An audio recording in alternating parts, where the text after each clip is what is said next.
So this video will be a little different because your boy here has watched a lot of things over the past few weeks and I just want to talk about them. So let's start at the beginning here, I guess, with Moana. Yeah, I know, I've already reviewed it, but I watched it as part of Asian Pacific American Heritage Month and quite a few others, so I'm just putting it on the list here. Go check out my review and you'll know exactly how I feel about this movie. The next movie I watched was Shirkers on Netflix. This is a 2018 documentary by Sandy Tan about a movie by Sandy Tan. It is a crazy roller coaster ride of a film filled with mystery and intrigue, and it shows a unique history of Singapore that will likely never be seen in any other way than with this movie. I liked this a lot and definitely recommend watching it at least once. Continuing on my journey, I watched Better Luck Tomorrow. It is a 2002 movie and I watched this on an airplane. This is a coming-of-age movie about Asian American teens in California, and frankly, I didn't care much for this movie. I think it paints a great picture of life in the 90s in California, but aside from that, the pacing is weird and the story seems like a worse version of Lords of Dogtown, and I really love that movie. Go watch this for yourself and form your own opinion. I ended up buying this on Amazon Prime as that's the only place that I could easily find it.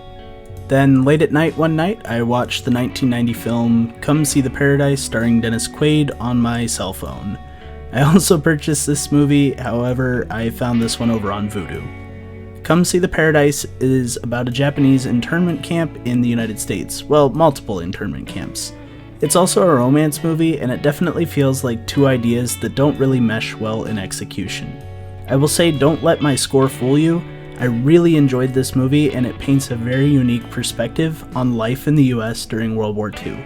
The score that I gave it is really just how I thought about the story and not the overall message or the visuals. Then, on my return trip, I watched the 2018 John Chu film Crazy Rich Asians. Let me get this out of the way. I avoided this movie like the plague when it was first announced, and honestly, I regret it. Advertisements for this film were incessant, and I just wanted nothing to do with it. I judged this film, and that was a mistake. Please go watch it. It's beautiful, and I got quite close to crying many times. It's another great story about life in Singapore, and honestly worth the hype. My wife purchased this film and tried to get me to watch it for a long time, and I finally caved and had a blast. The last film that I watched for Asian Pacific American Heritage Month was the 1959 film Crimson Kimono, directed by Sam Fuller. It is the oldest film on this list, but my favorite among the aforementioned.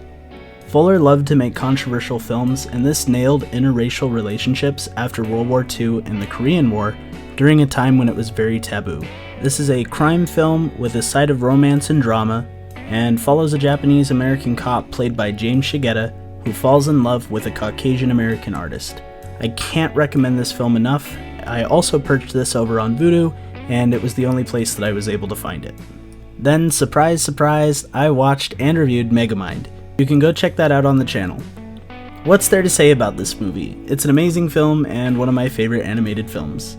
Then I put my butt back in the theater where it belongs, and I watched Nobody starring Bob Odenkirk. This is like John Wick and Taken had a brother who was slightly less plot-driven, but really went balls to the wall with action. I love this movie and I will be purchasing it. I hyper recommend going to see this. Christopher Lloyd is in the film, and it's honestly a treat seeing him up and moving again in a film. And I mean, the man is 82 and probably won't be doing this for much longer. Please go see this. And finally, I watched Those Who Wish Me Dead, directed by Taylor Sheridan, the mind behind Sicario and Hell or High Water. This stars Angelina Jolie and a younger actor, Finn Little. I honestly went into this expecting a generic action movie, but was pleasantly surprised by a very compelling cast that felt incredibly real.